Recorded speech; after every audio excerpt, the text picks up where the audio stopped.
So thank you guys so much for taking time out on your Tuesday to hop on a team training. I have to apologize. I think I've had a sinus infection or some type. If you're in Nashville, like we've been going from 80 to 20 to 80 to 20. And so like I will probably cough the majority of the time through this. So you're going to have to bear with me. But my name is Jacqueline Smith. Thank you guys so much for hopping on. I like to keep these short and sweet. And to the point. I'm not a long talker. I like to just kind of spit it out and then we can kind of go from there. I am going to screen share and you'll see all my madness because it is. Okay, so tonight we're going to talk about how to share your story effectively.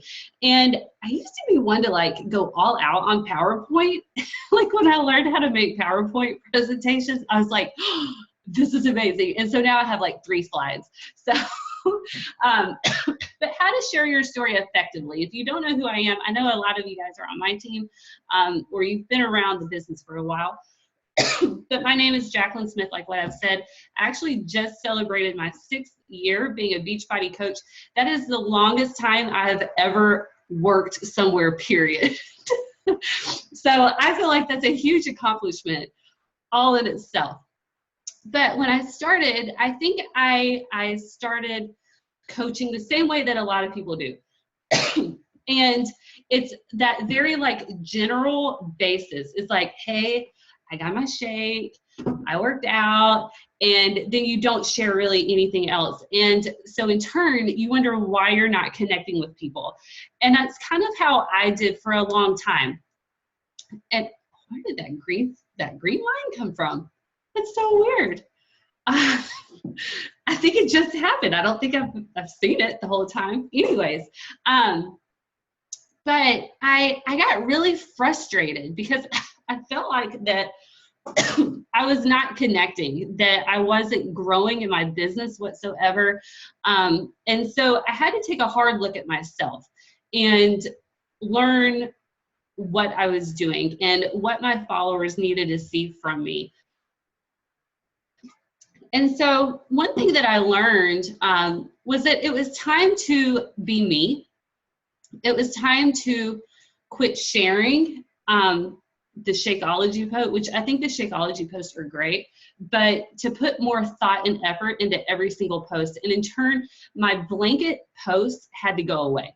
The general posting had to go away. And I think that's something that as a human being, we want to be viewed at in the best light, right? But that's not what connects us with people. That's not what connects people with us. And so this is always kind of like, if you've been around Beachbody for a while, you've heard this before, that facts tell and stories sell. You more than likely will never see me talk a lot about when challenge packs were on sale. I never really posted that. I really don't post a lot about my challenge group, like a regular challenge group call to action post. I'll kind of put it in to my post the whole entire time until I've filled that group up. Because I feel like that we're storytellers. We're not salespeople. We don't sell, I don't want to step on toes, but I'm going to. We don't sell makeup. We don't sell pants. We don't sell products. We sell ourselves. And if you look at the person in the grid beside you, they're totally different from you. They have a totally different story from you. And that's what separates us from each other and then from other companies, is that we're storytellers and we share what this business has done for us as well as the product. So I want to kind of give a backstory about me. I have always kind of been thin. But I grew up in the sense that my whole family is overweight, and I grew up in the sense that you did whatever it took to be skinny, and that you would always kind of go into yo-yo diets. You would take diet pills. You would do all that kind of stuff in order to look super, super skinny, or at least strive to look super, super skinny, because really they didn't. They would yo-yo back and forth, and that's kind of what I learned. And so one thing that's really important to me are my girls, and that my girls don't grow up like that. Another facet to my story is that when I signed up with Beachbody, I was halfway through bankruptcy. My husband is a recovering alcoholic and addict, and I finally found out that he was an addict whenever the real estate market crashed. And so he was also into kitchen remodel. And of course, at that time, people weren't remodeling their kitchens. So we had to file for bankruptcy. And when I told my mom what I was doing, that we were filing for bankruptcy, she said, don't tell anybody. Don't tell anybody what you're doing. And so I didn't. And when I started struggling in my Beachbody business and trying to really find myself, I opened up and shared that on Facebook. So I didn't just tell one person, I told my whole Facebook friends list. People I went to church with, people that I'd gone to school with, my friends, family, everyone. And it was very freeing to finally own my vulnerabilities and the courage to be imperfect, to show that I didn't have my shit together and that I didn't know what I was doing and that I have failed a lot, but I can show you what I've done and I can offer you hope if you're going through that same position. So I just want to tell you that your story is so important.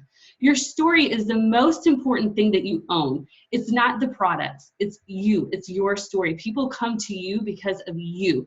They can get the product anywhere. The reason why they get it from you is because of how you make them feel and how they connect to you within the storyline. So I want to kind of do this quick homework, not really homework, but as you're kind of thinking about your story, I want you to think about these questions, and then we'll have homework at the end. Who are you? Share your background, a little bit about you and what you do. And this can kind of be like, I know like kind of what Coach Glitter said, like your elevator pitch. Like this is what you kind of tell people. This is kind of like your blanket, what I always call like your blanket post. Why were you looking for this opportunity? So who I was a mom of 2 at the time. We were very broke. We were living paycheck to paycheck. And I was also looking to get into better shape. And why was I looking for this opportunity? Because I just wanted to make $100 a month to put towards a vacation that I had never been able to afford to take my family on.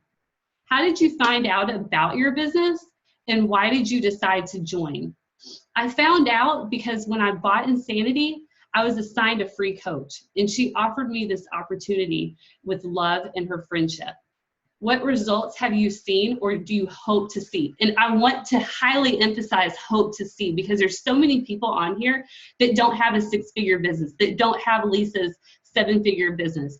So I want you to be excited about what you are going to do, where you're going to go.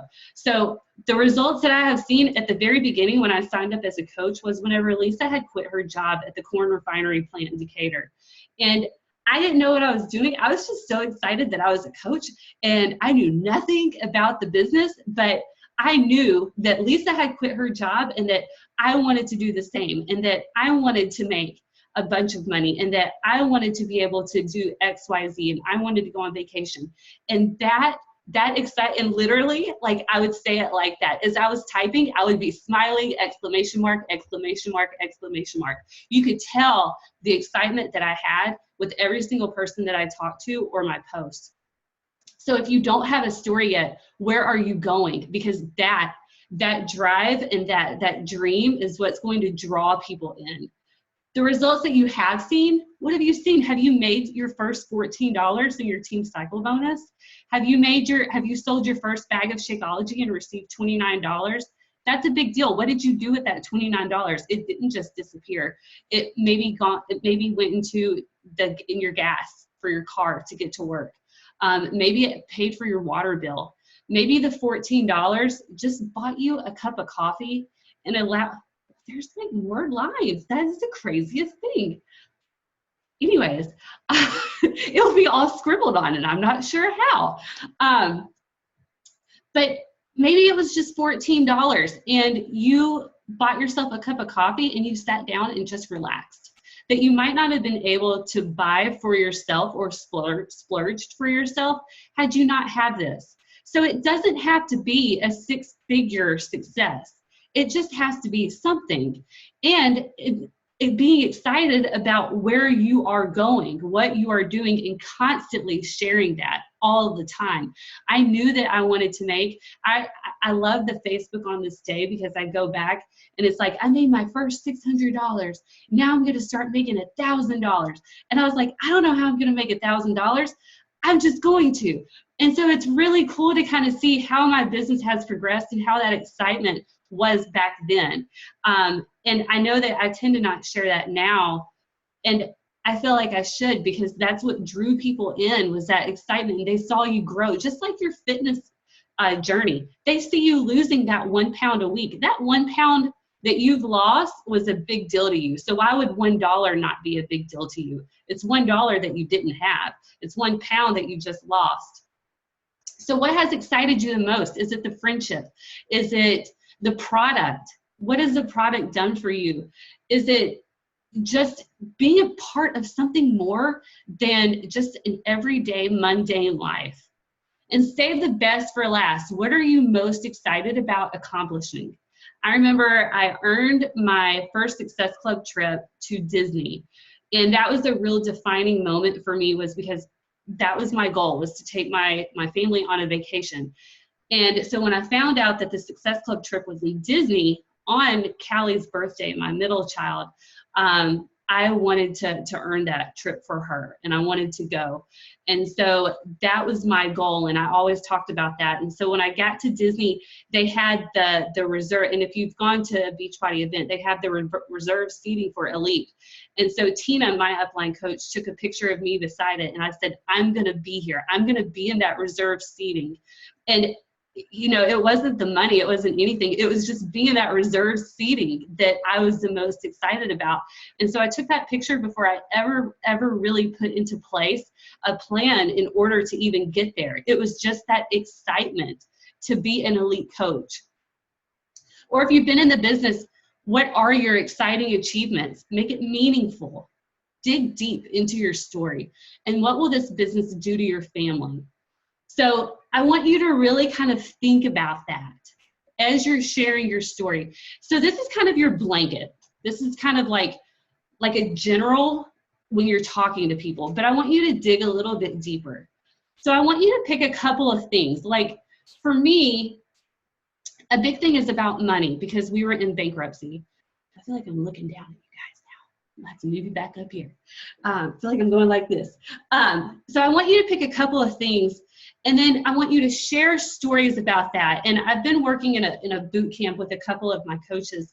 And so they've heard me share this story, and I'm always so embarrassed to share it, partly because I was trying to do something I shouldn't have. But a couple of things that I always really talk about are emotional eating, my girls, and making sure that I'm a success for them in many different ways, that they don't struggle with their weight the way that I did, that they don't take diet pills, you know, that they truly love themselves.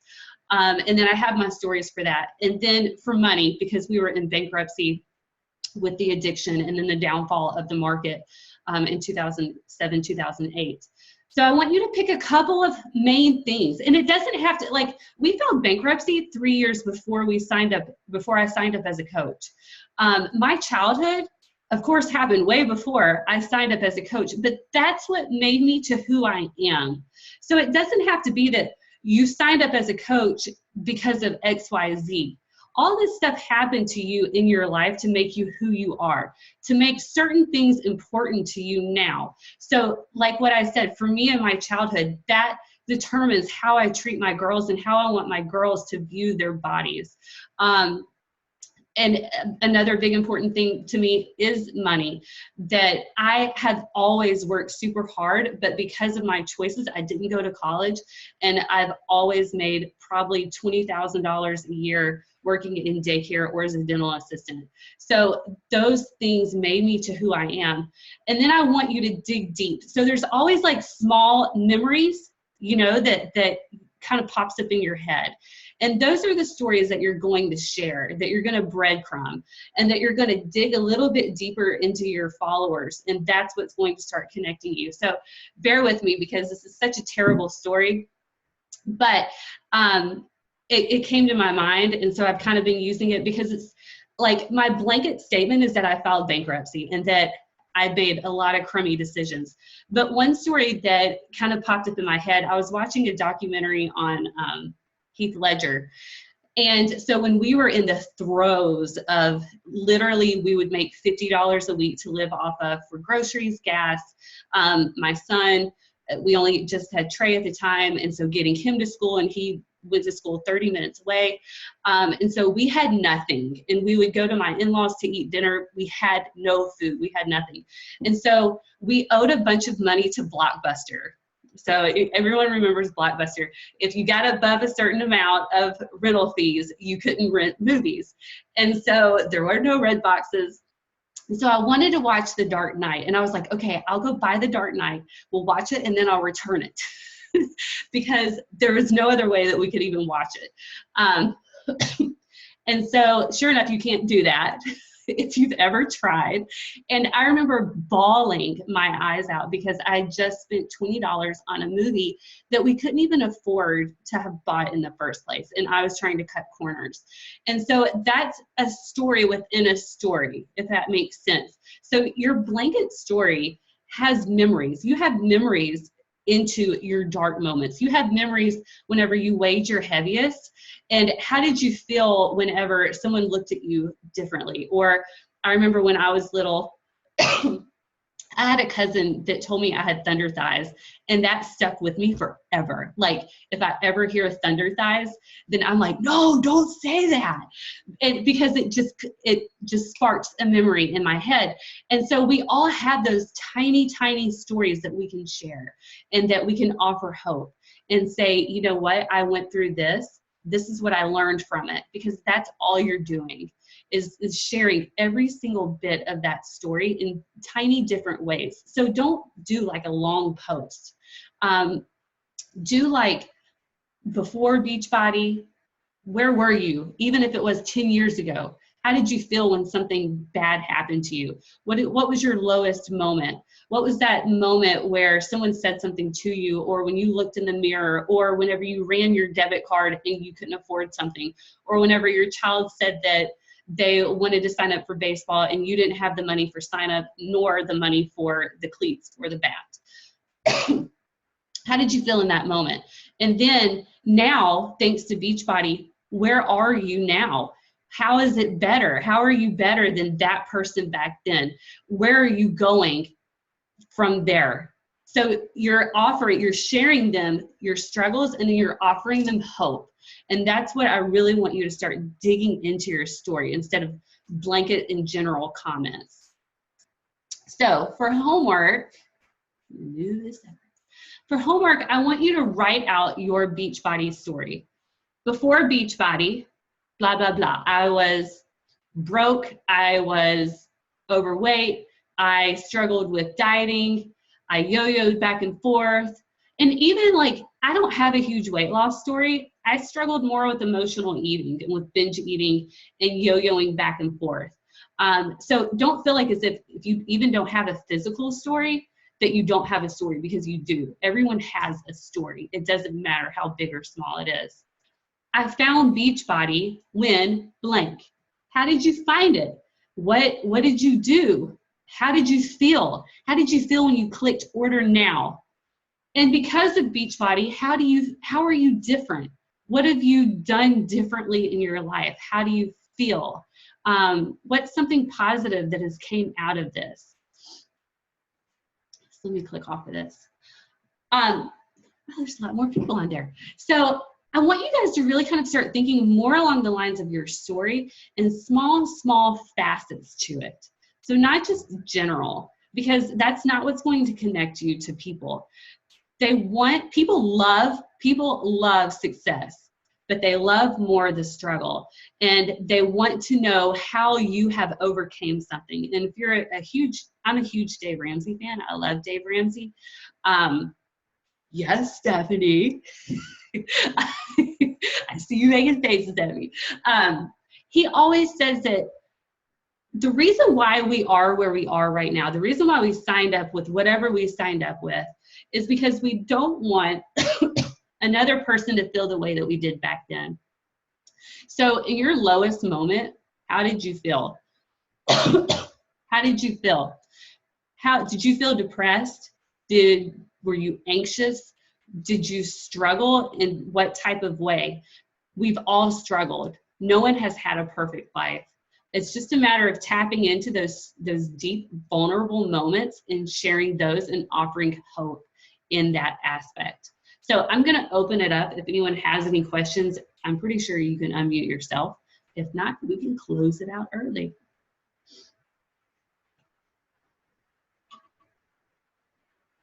Everyone good? Going once? Going twice?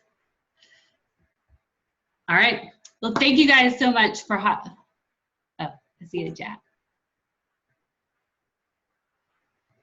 Oh, so I love to write. I'm not a blogger. I don't know why. I don't have the patience for that. I love to write and I love to type my story and share different parts of my story just in text with an eye-catching picture, which I guess I could talk a little bit more about that. But I love typing it out because I feel like in video, I never prepare, which is probably why I'm already done. So I never prepare any of my stuff. I just kind of talk on a whim, but because of how I am, I'll go like many different directions. And I feel like I don't get my point across as well as when I type. I know that video is a really big thing, and I will not ever tell someone not to do video. I like to do a mixture of both, but I like to share it more through text. And I can talk about pictures. So like, I am such a picture Nazi. People are drawn to, like, you have to catch their attention. And so when you make a post like this, you have to have a super, super catchy picture. Like, it's got to stop them dead in their tracks and go, wait a minute, what did she just say? Because they're not going to start right here. They're going to start right there at your picture. And so making sure that you have clear backgrounds, that, you know, if you're taking a selfie, that your mirror is cleaned off, that you don't have junk, you know, all in the background, that it's good lighting. Like, open up your window and go stand beside the window with your phone facing it, like that way. That way you get really good light and you look really good. Don't even filter it, like, just take it like that. Or a picture of you and your kids if you have kids, or a picture of you and your dog if you have a dog, but something that's going to draw people in. And I don't even use text or font on my pictures. I just post my picture. I don't edit it at all. But I love pictures, and making sure that they're eye-catching pictures as well.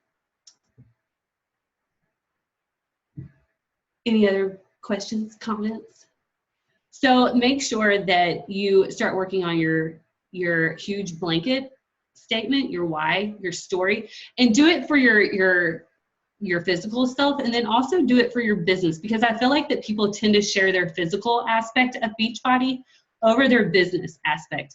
And if you want to build your business, if you want to find like-minded people, you're going to have to share your business side of your story as well, whether it is $14 or whether it's Lisa's story, whoever it is, and the excitement of where you're going. So start working on that, and then start working on the many, many facets. Think about like a memory that shot up in your head and write it down, and then talk about it at a different time if you feel like it. But make sure that you do start getting comfortable with that and talking about your story at least 2 or 3 times a week in different aspects, in different ways. So thank you guys so much for hopping on, listening to me cough. I hope that I helped you in some form or fashion. And I hope that you guys really start digging in and loving and honoring your story as much as possible. So have a great rest of the night, guys.